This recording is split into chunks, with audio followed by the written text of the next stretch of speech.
প্রিয় ভিউয়ার্স, আসসালামু আলাইকুম। এখন আমরা কিছু কন্টেন্ট এডিট করব আন্ডো এবং রিডোর মাধ্যমে, আন্ডো রিডো এবং রিপিটের মাধ্যমে। তো আমরা চলে যাই আমাদের কন্টেন্টটিতে। এখানে দেখুন, এটা হচ্ছে কুইক অ্যাক্সেস টুলবার। এই কুইক অ্যাক্সেস টুলবারে এখানে আছে আন্ডো এবং এখানে আছে রিপিট টাইপিং।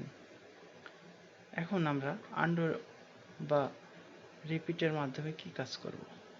রিপিট হচ্ছে কোনো কন্টেন্টকে আমরা পরিবর্তন করেছি, এখন আরেকটি কন্টেন্টকে আমরা সেম পরিবর্তন করতে চাই, সেজন্য আমরা রিপিট ব্যবহার করব। ধরুন এখানে পারফেক্ট লেখা আছে, এই লেখাটির নিচে আমাদের একটি আন্ডারলাইন দরকার। তো আমরা আন্ডারলাইন দিয়ে দিলাম। এখন চাচ্ছি যে অ্যাবাউটের নিচেও আমাদের আন্ডারলাইন দরকার। তো আমরা রিপিটে ক্লিক করলে আমাদের দেখুন এটাও আন্ডারলাইন হয়ে যাচ্ছে। এমন অনেক কন্টেন্টগুলোকে আমরা এভাবে করতে পারি। আচ্ছা, এখন আমরা আন্ডোর মাধ্যমে কিভাবে পরিবর্তন আনব।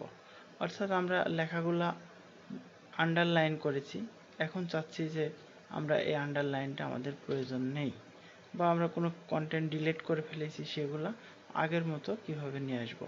সেক্ষেত্রে আমরা এখানে আন্ডোতে ক্লিক করব। দেখুন এখানকারটা চলে গেছে। আবার ক্লিক করি, এখানকারটা চলে গেছে। আবার ক্লিক করি, এখানেও চলে গেছে।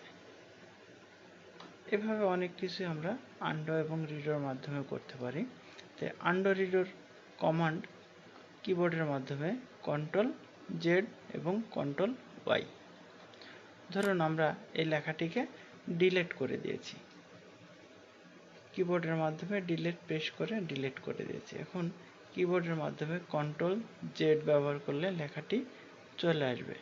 আবার যদি Ctrl+Y ব্যবহার করি, লেখাটি আবার চলে যাবে। ধন্যবাদ। আসসালামু আলাইকুম।